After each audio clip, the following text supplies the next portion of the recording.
नमस्कार। आइए सुनते हैं जयशंकर प्रसाद जी की लिखी कहानी उस पार का योगी। सामने संध्या धूसरित जल की एक चादर बिछी है। उसके बाद बालू की बेला है। उसमें अटखेलियाँ करके लहरू ने सीढ़ी बना दी है। कौतुक यह है कि उस पर भी हरी हरी धूप जम गई है। उस बालू की सीढ़ी की ऊपरी तह पर जाने कब से एक शिला पड़ी है।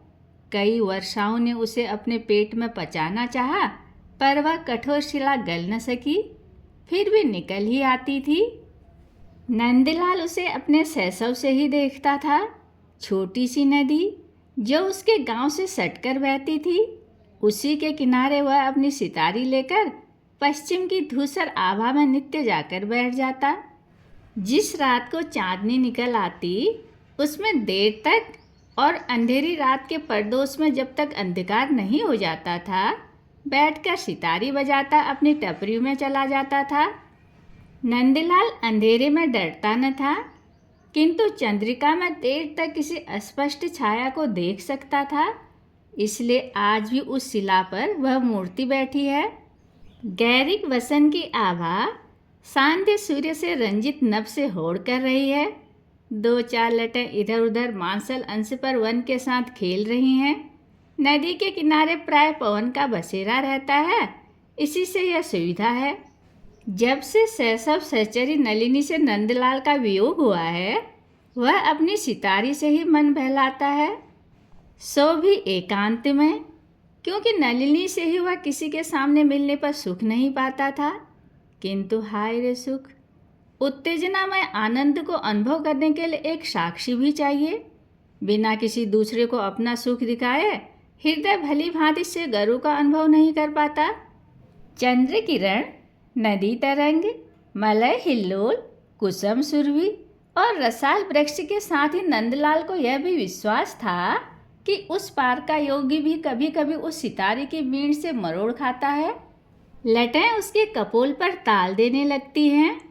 चांदनी निखरी थी। आज अपनी सितारी के साथ नंदलाल भी गाने लगा था। वह प्रणय संगीत था। भावुकता और काल्पनिक प्रेम का संभार बड़े वेग से उच्छ्वासित हुआ। अंतःकरण से दबी हुई तरल वृत्ति जो विस्मृत स्वप्न के समान हल्का प्रकाश देती थी, आज न जाने क्यों गैरिक निर्झर की तरह उबल पड़ी। जो वस्तु आज तक मैत्री का सुख चिन्ह थी, जो सरल हृदय का उपहार थी, जो उदारता की कृतज्ञता थी, उसने ज्वाला लालसापूर्ण प्रेम का रूप धारण किया। संगीत चलने लगा। अरे कौन है? मुझे बचाओ! आह! पवन ने उपयुक्त दूत की तरह यह संदेश नंदलाल के कानों तक पहुंचाया। वह व्याकुल होकर सितारी छोड़कर दौड़ा, नदी में फांद पड़ा। उसके कानों में नलिनी का सा स्वर सुनाई पड़ा। नदी छोटी थी, खरस्रोता थी। नंदलाल हाथ मारता हुआ लहरों को चीर रहा था। उसके बाहुपास में एक सुकुमार शरीर आ गया। चंद्र किरणों और लहरियों को बातचीत करने का एक आधार मिला। लहरी कहने लगी, अभागे, तू इस दुखिया नलिनी को बचाने क्यों आया? इसने तो आज अपने समस्त दुखों का अंत कर दिया था। किरण, क्यों जी? तुम लोगों ने नंदलाल को बहुत दिन तक बीच में बहाकर हल्ला गुल्ला मचाकर बचाया था।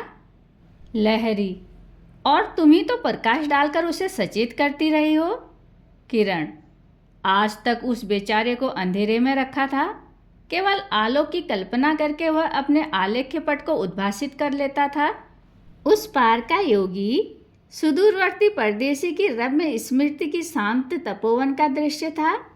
लहरी, पगली, सुख स्वप्न के सदृश और आशा में आनंद के समान मैं बीच में पड़ी पड़ी उसके सरल नेह का बहुत दिनों तक संचय करती रही। आंतरिक आकर्षणपूर्ण सम्मिलन होने पर भी वासना रहित निष्काम सौंदर्य में व्यवधान बनकर मैं दोनों के बीच में बहती थी। किंतु नंदलाल इतने में संतुष्ट न हो सका। उछल कूद कर हाथ चलाकर मुझे भी गंदला कर दिया। उसे बहने, डूबने और उतराने का आवेश बढ़ गया था। किरण, तब डूबे बहे। पवन चुपचाप इन बातों को सुनकर नदी के बहाव की ओर सर्राटा मारकर संदेशा कहने को भागा, किंतु वे दूर निकल गए थे। सितारी मूर्छना में पड़ी रही। कहानी सुनने के लिए धन्यवाद।